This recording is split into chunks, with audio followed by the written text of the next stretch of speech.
Cokro Manggilingan adalah salah satu konsep paling tua dalam kosmologi Nusantara.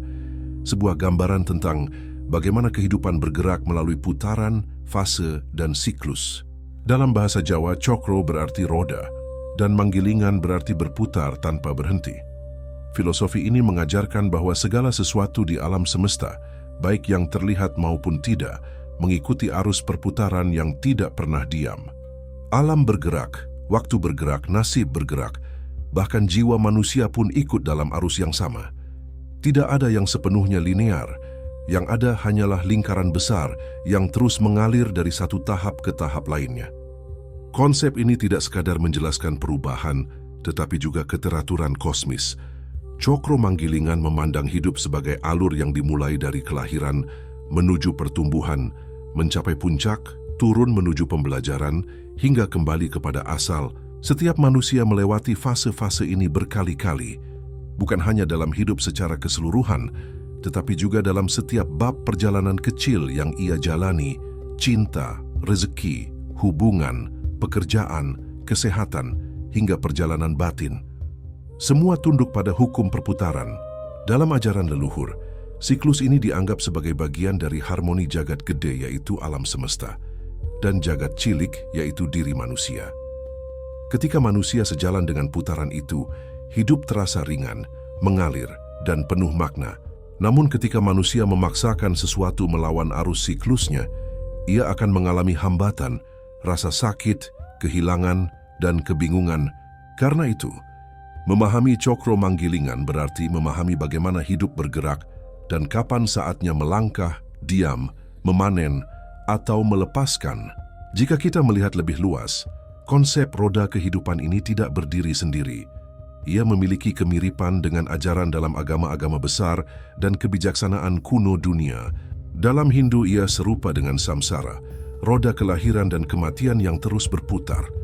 Dalam Buddhisme ia tercermin dalam Bhava Chakra, roda keberadaan yang menunjukkan bahwa jiwa terus bergerak melalui sebab dan akibat. Dalam Islam, gambaran tentang takdir dan perjalanan ruh menunjukkan adanya fase naik turun ujian yang membentuk kesempurnaan hati. Bahkan dalam ajaran Kristen, ada pemahaman tentang musim spiritual, waktu menabur, waktu menuai, waktu diuji, dan waktu dipulihkan. Semua mengarah pada satu benang merah. Hidup tidak diam, melainkan bergerak dalam ritme yang diatur oleh kebijaksanaan yang lebih besar daripada manusia.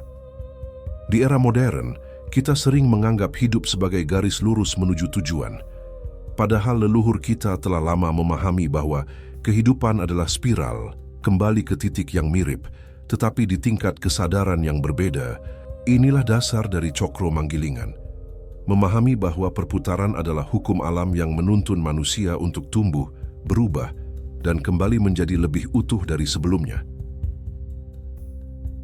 Dalam ajaran leluhur Nusantara, Cokro Manggilingan bukan hanya gambaran siklus hidup, melainkan sebuah tatanan kosmis yang mengatur keseimbangan antara manusia, alam, dan sang sumber. Di masa lalu, para leluhur kita menggambarkan semesta sebagai sebuah putaran besar yang terus bergerak sesuai hukum kodrati. Segalanya dimulai dari kesunyian, mengembang menjadi kehidupan, bergerak melalui pasang surut, lalu kembali menuju kesunyian. Perputaran ini dianggap sebagai napas jagad, denyut yang menghidupkan seluruh wujud. Dalam pemahaman Jawa kuno, manusia adalah bagian dari jagad cilik, sedangkan alam semesta adalah jagad gede. Keduanya saling mencerminkan. Ketika manusia mengalami pasang surut kehidupan, itu merupakan bukti bahwa ia sedang mengikuti hukum alam. Ada waktu pasang, waktu surut, dan waktu mekar atau mengembang. Konsep ini tercermin dalam banyak simbol tradisional, seperti janur kuning yang melambangkan perjalanan hidup, gunungan wayang yang menggambarkan penciptaan dan kehancuran, hingga filosofi Sangkan Paraning Dumadi, dari mana manusia berasal dan kemana ia akan kembali. Para leluhur mengajarkan bahwa manusia tidak datang ke dunia secara kebetulan. Ada perjalanan panjang sebelum kelahiran, ada tugas pada saat hidup, dan ada kembali setelah semua fase dijalani. Semua ini berada dalam roda besar yang selalu berputar. Dalam kepercayaan suku-suku kuno, roda kehidupan menjadi simbol keselarasan antara empat arah mata angin, 4 fase hidup, dan 4 musim spiritual. Dalam Taoisme, ada konsep yin dan yang terus berputar mengimbangi satu sama lain, menghasilkan harmoni di tengah perubahan. Ajaran para leluhur kita pun memandang hal sebagai harmoni yang bukan tercipta karena semuanya sama, tetapi karena semuanya bergerak dalam putaran yang saling melengkapi. Di dalam Cokro Manggilingan, roda kehidupan dibagi menjadi fase-fase yang mencerminkan perjalanan batin manusia.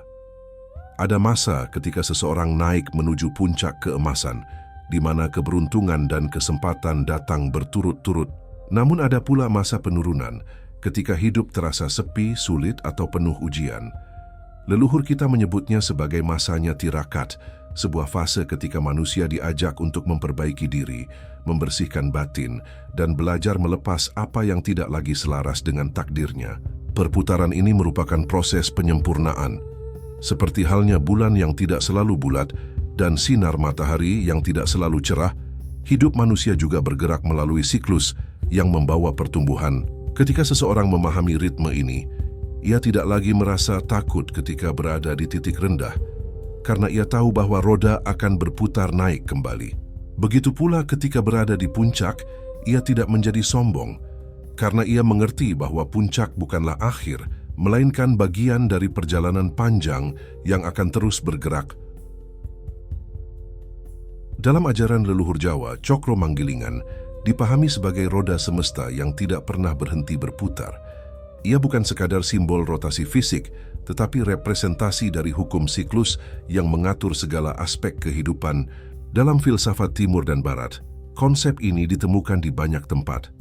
Wheel of Dharma dalam Buddhisme, Spiral of Life dalam tradisi Celtic, Cycle of Yugas dalam Hindu, hingga segala sesuatu berulang, seperti yang ditulis dalam kitab-kitab besar agama Abrahamik. Dalam kosmologi, alam mengalami siklus ekspansi dan kontraksi. Dalam biologi, sel mati untuk memberi ruang bagi sel baru. Bahkan waktu yang kita bayangkan lurus, dalam kajian fisika kuantum ternyata lentur, melingkar dan tidak sesederhana yang kita kira. Semuanya bergerak dalam pola berulang yang saling menata. Tidak ada peristiwa yang muncul begitu saja tanpa menjadi bagian dari struktur besar yang bergerak harmonis. Dalam Cokro Manggilingan terdapat 4 arah utama, yaitu kiblat papat 5 pancer, simbol keseimbangan antara luar dan dalam. 4 arah adalah dunia dan pusat adalah diri. Ini mengajarkan bahwa siklus kehidupan tidak terjadi di luar saja, tetapi juga di dalam diri manusia. Setiap fase dalam hidup kita, masa kecil, kedewasaan, ujian, kehilangan, kebangkitan, adalah bagian dari putaran energi yang membawa kita menuju pemahaman yang lebih dalam tentang diri dan tujuan hidup. Ketika kita menolak perubahan, kita terlempar dari putaran yang harmonis. Namun ketika kita menerima bahwa hidup memang berputar, kita menjadi selaras dengan alur semesta. Konsep naik turunnya kehidupan bukan gambaran pesimis, tetapi peta agar manusia tidak terlalu sombong saat berada di atas dan tidak terlalu hancur ketika berada di bawah. Dalam ajaran agama, ini disebut sebagai sunatullah, hukum Tuhan yang tetap. Tidak ada malam yang abadi, tidak ada siang yang tidak berujung. Dalam Buddhisme, ini disebut anika, segala sesuatu berubah.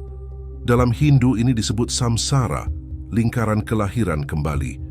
Dalam fisika, ini disebut entropi dan reorganisasi energi. Dalam ajaran leluhur Nusantara, ini disebut titen, membaca pola alam untuk memahami arah hidup. Cokro Manggilingan bukanlah ancaman, melainkan janji. Bahwa setelah hujan ada teduh, setelah kehilangan ada kelahiran, setelah kegelapan ada cahaya. Bahwa dalam setiap akhir, sesungguhnya tersembunyi sebuah awal dan jiwa manusia yang ikut berputar bersama roda semesta. Terus ditempa oleh fase-fase ini agar semakin matang, semakin bijaksana, semakin kembali mengenali jati dirinya. Jika kita memahami siklus ini, kita tidak lagi takut pada perubahan. Kita akan melihat setiap fase sebagai gerbang menuju tahap berikutnya, dan di tengah putaran besar itu ada rahasia yang menunggu diungkap. Bagaimana manusia dapat menemukan pusat dirinya, yaitu pancer, agar tidak terlempar oleh perubahan dunia. Di balik putaran Cokro Manggilingan yang tak pernah berhenti, para leluhur mengajarkan satu rahasia penting, bahwa manusia harus menemukan pancernya. Pancer adalah pusat diri, inti kesadaran yang tidak ikut goyah meski roda kehidupan berputar naik turun. Dalam konsep Jawa yaitu kiblat papat lima pancer, 4 arahnya adalah simbol pengaruh dunia luar seperti nafsu, keinginan, ego, dan godaan kehidupan. Sementara pancer adalah jiwa sejati yang tetap teguh menatap Yang Maha Kuasa. Inilah simbol bahwa manusia tidak seharusnya terseret oleh arus perubahan, tetapi belajar berdiri kokoh di titik tengahnya. Dalam Buddhisme ini mirip dengan konsep sati, yaitu kesadaran penuh yang hadir pada setiap tarikan napas panjang. Pancer adalah titik diam di pusat roda yang terus berputar. Semakin kuat seseorang menggenggam pusat ini, semakin ia mampu menghadapi perubahan kehidupan dengan tenang. Sebaliknya, ketika manusia kehilangan pancernya, ia terseret oleh arus nasib, terombang-ambing antara harapan dan ketakutan, antara ambisi dan kekecewaan, sehingga ia tidak lagi melihat dunia sebagaimana adanya. Untuk menemukan pancer, manusia harus kembali mengenali 3 lapisan dirinya, yaitu tubuh, pikiran, dan jiwanya. Tubuh berada dalam waktu linear, yaitu lahir, tumbuh, dan menua. Sedangkan pikiran berada dalam waktu psikologis, yang dipengaruhi masa lalu dan masa depan. Namun jiwa berada dalam waktu spiritual, yaitu tenang, tidak terburu-buru, tidak terikat ruang, dan tidak rentan dengan perubahan. Jadi ketika seseorang mampu menempatkan jiwanya sebagai pusat, maka seluruh gejolak hidupnya menjadi seperti angin, terasa tetapi tidak menggoyahkan. Ajaran leluhur Nusantara menggambarkan pancer sebagai cahaya kecil yang menyala di tengah kegelapan. Cahaya itu tidak pernah padam, hanya tertutup oleh kabut pikiran dan emosi. Para guru sufi menyebutnya sebagai nur, cahaya ilahi dalam diri manusia. Para yogi menyebutnya sebagai titik kundalini saat kesadaran seseorang sedang naik. Sedangkan para fisikawan kuantum menyebutnya observer point, kesadaran pengamat yang menentukan realitas yang ia lihat. Meskipun istilahnya berbeda, semuanya menunjuk pada satu hal, yaitu pusat kesadaran yang tidak tergoyahkan. Untuk kembali ke pusat itu, manusia harus belajar diam. Sebab dalam diam getaran jiwa paling mudah terdengar. Diam bukan berarti pasif, tetapi hadir penuh tanpa terpecah oleh kecemasan atau ambisi. Inilah sebabnya meditasi, zikir, kontemplasi, dan doa mendalam menjadi jembatan universal yang mengembalikan manusia pada pancernya. Ketika seseorang sudah terhubung dengan pusat dirinya, ia tidak lagi takut pada putaran kehidupan. Ia tahu bahwa naik dan turun adalah bagian dari harmoni semesta, dan ia hanya perlu berjalan teguh di titik tengah. Pancer adalah rumah pulang jiwa. Di tengah riuh dunia, di tengah roda yang terus bergerak, di tengah takdir yang saling bersilangan, hanya pancerlah yang tetap tenang. Dalam ajaran leluhur Jawa, ada satu konsep penting yang selalu hadir ketika membahas cokro manggilingan. Ini disebut pulung. Pulung bukan sekadar cahaya atau keberuntungan. Ia adalah pancaran energi dari takdir, sebuah sinyal halus dari alam gaib dan semesta yang menunjukkan arah perjalanan hidup seseorang. Pulung dianggap sebagai restu kosmis, tanda bahwa seseorang berada dalam alur yang benar, atau sebaliknya sedang menjauh dari jalannya. Konsep pulung ini ternyata memiliki padanan dalam banyak kepercayaan di dunia. Dalam Sufisme, ia disebut warid, ilham yang turun sebagai petunjuk dari Tuhan. Dan dalam agama Hindu, ia mirip dengan prasada, yaitu anugerah yang turun sebagai cahaya kesadaran untuk menunjukkan jalan dharma. Bahkan dalam fisika kuantum, ia dapat disandingkan dengan fenomena sinkronisitas, yaitu pola kebetulan yang terlalu sempurna untuk disebut kebetulan. Ketika seseorang hidup selaras dengan pancernya atau pusat kesadaran terdalamnya, pulung menjadi lebih mudah turun, sebab pancer yang stabil ibarat antena yang jernih. Ia mudah menangkap frekuensi petunjuk dari alam semesta. Sebaliknya, ketika seseorang terseret oleh ambisi, ketakutan, atau ego, pancarannya menjadi kabur dan sinyal takdir sulit masuk. Pulung bukan hanya tentang keberuntungan besar seperti jabatan, rezeki, atau kemenangan. Ia bisa muncul dalam bentuk kecil, seperti perasaan halus untuk menghindari sebuah jalan, mimpi yang memberi arah, perjumpaan tak sengaja yang mengubah hidup, atau kata-kata yang datang di saat paling tepat. Dalam naskah Jawa kuno, pulung digambarkan seperti cahaya biru keemasan yang turun dari langit dan memasuki seseorang yang siap menerimanya. Namun makna simbolisnya jauh lebih dalam. Cahaya itu adalah bentuk resonansi antara jiwa manusia dengan alur besar semesta. Ketika resonansi itu selaras, hidup terasa mengalir. Ketika tidak, hidup terasa berat, seret, dan penuh benturan. Pada titik ini, ajaran leluhur menyatu dengan pemahaman modern tentang energi dan vibrasi. Setiap pikiran, niat, dan tindakan manusia memancarkan frekuensi. Frekuensi itu menarik pengalaman yang selaras dengannya. Sebagaimana hukum tarik-menarik dalam fisika, elektromagnetik, dan prinsip resonansi dalam mekanika kuantum. Inilah sebabnya seseorang yang hatinya bening cenderung mengalami kemudahan. Sementara yang hatinya penuh beban sering menemui hambatan, bukan karena Tuhan pilih kasih, tetapi karena frekuensi batinnya sendiri belum jernih untuk menerima alirannya. Pulung juga menjadi penanda dalam siklus cokro manggilingan yang lebih besar.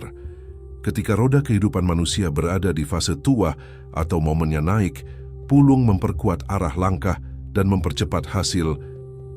Ketika berada di fase sangsaya atau momennya turun, pulung memberikan perlindungan agar manusia tidak jatuh terlalu dalam. Semua itu merupakan cara semesta menjaga keseimbangan agar perjalanan manusia tidak terhambat atau tersesat. Yang sering dilupakan adalah bahwa pulung tidak turun kepada siapapun secara permanen. Ia datang kepada jiwa yang siap, lalu pergi ketika jiwa itu menjauh dari kebenaran dirinya. Inilah mengapa banyak kisah dalam sejarah Nusantara. Ada raja yang kehilangan wibawanya, pemimpin yang hilang pamornya, orang sakti yang tiba-tiba jatuh miskin. Semuanya dikaitkan dengan hilangnya pulung akibat lupa pada pancernya. Konsep roda kehidupan dalam cokro manggilingan ini tidak hanya ditemukan dalam budaya Nusantara. Dalam agama Buddha, ia dikenal sebagai Bhava Chakra, roda kelahiran kembali yang berputar melalui suka dan duka. Dalam Hindu, prinsip ini tersambung dengan Kala Chakra, roda waktu kekal yang membawa perubahan siklus. Dalam ajaran Sufi dan Tasawuf, ia diterjemahkan sebagai tajalliyat, siklus penyingkapan dan penghilangan, di mana cahaya petunjuk datang dan pergi sesuai kesiapan hati manusia. Bahkan dalam fisika modern, para ilmuwan menemukan pola siklus dalam hampir semua sistem, dari orbit bintang, ritme pasang surut, hingga naik turunnya atom yang mengikuti hukum resonansi. Semesta bergerak dalam spiral, bukan garis lurus, dan hidup manusia pun demikian. Pada titik tertentu, setiap jiwa akan mengalami titik balik, yaitu momen ketika roda kehidupan mengubah arahnya. Titik ini bisa hadir sebagai kehilangan besar, sakit yang mengubah cara pandang, perpisahan mendadak, pekerjaan yang hilang, atau kejadian yang meruntuhkan rasa aman. Kelihatannya seperti musibah, tetapi sesungguhnya itu adalah mekanisme alam untuk mengarahkan manusia menuju jalur baru. Leluhur mengajarkan bahwa titik balik tidak pernah terjadi tanpa tanda-tanda. Seseorang akan merasa ditarik keluar dari zona nyaman. Hal-hal yang dulu lancar tiba-tiba seret, situasi yang dulu stabil berubah tidak selaras.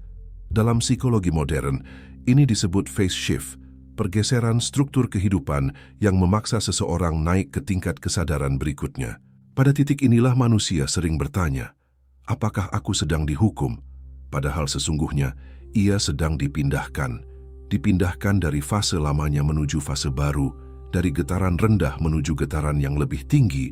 Dalam filosofi Jawa ada istilah sengkolo lan tuah. Sengkolo adalah masa ketika roda berada di bagian bawah, penuh ujian dan hambatan. Tuah adalah fase ketika energi keberuntungan terbuka, jalan menjadi lapang, dan segala daya terasa menyatu. Kedua masa ini selalu datang bergantian. Tidak ada manusia yang selamanya di bawah, dan tidak ada pula yang selamanya di atas. Ketika berada di bawah, manusia ditempa agar kuat. Ketika berada di atas, ia diuji agar tetap rendah hati.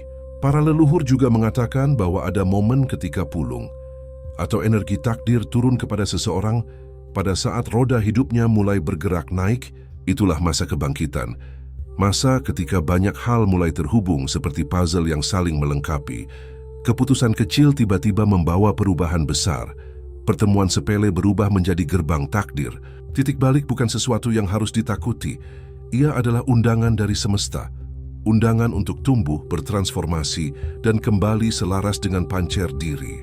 Dan ketika seseorang melewatinya dengan kesadaran penuh, roda kehidupan tidak lagi terasa sebagai beban, melainkan sebagai alur indah yang mematangkan jiwa. Dalam berbagai ajaran spiritual, baik dari Nusantara maupun agama-agama besar, manusia dianggap sebagai miniatur semesta, mikrokosmos yang memantulkan makrokosmos.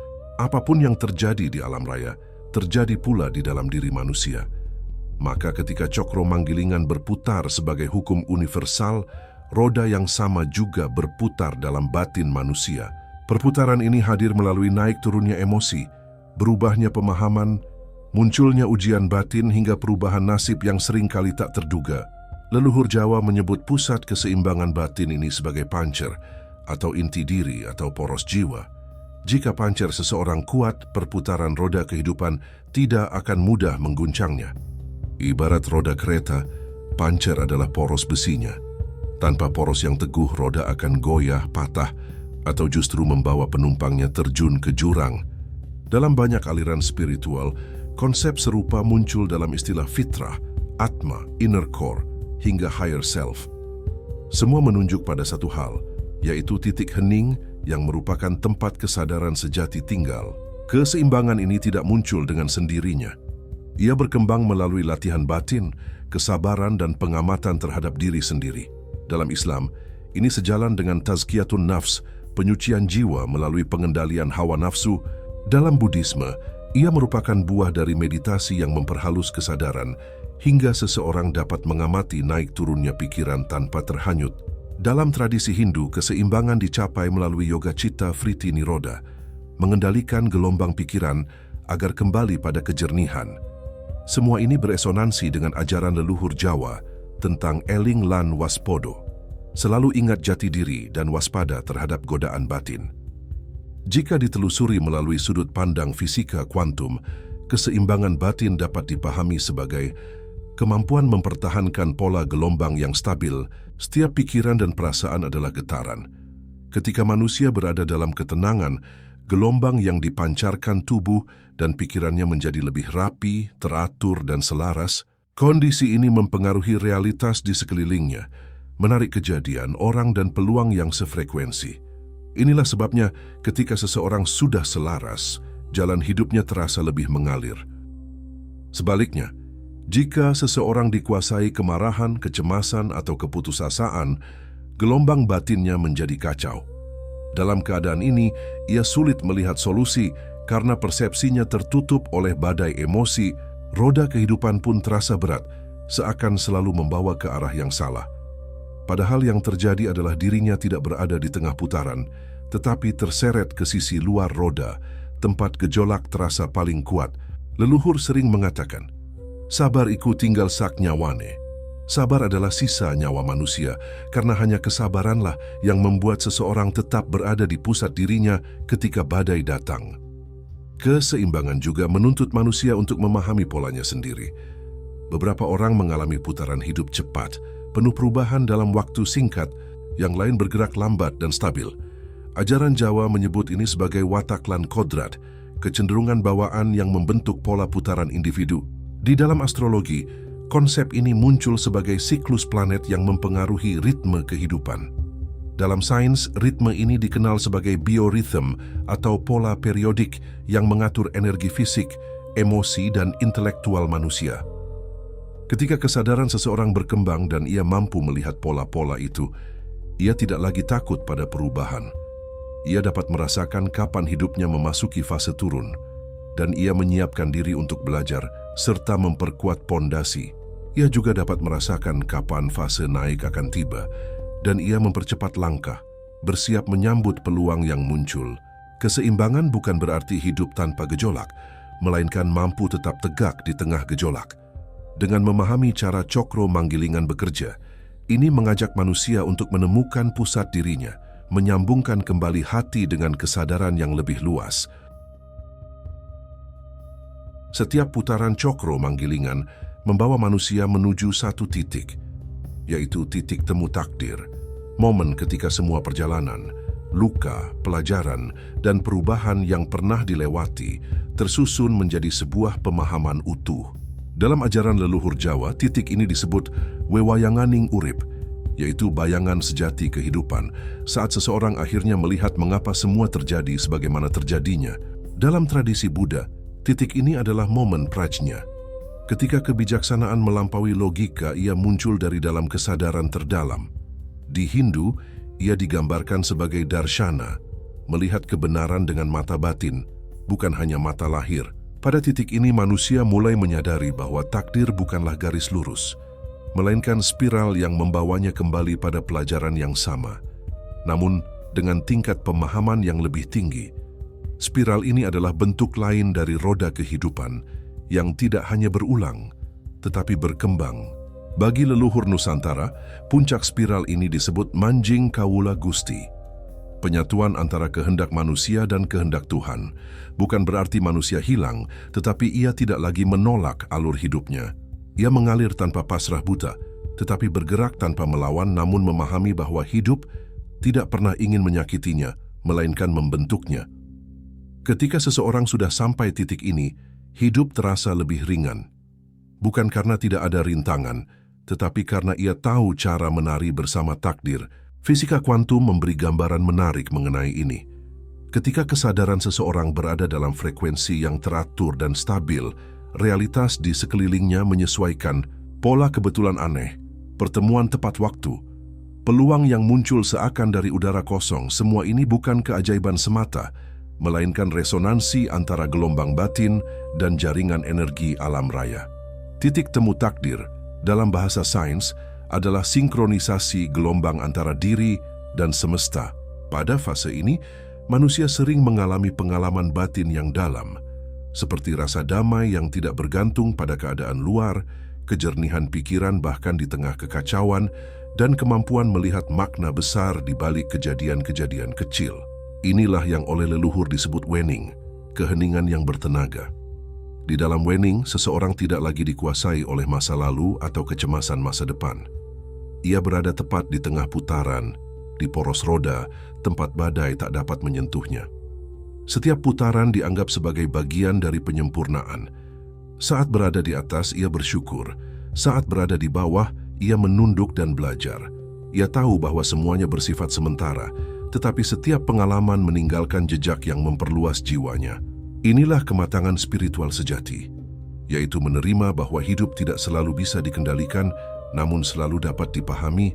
Keseimbangan adalah kuncinya, kesadaran adalah pemandunya, dan takdir adalah perjalanan yang selalu membawa manusia kembali kepada dirinya sendiri.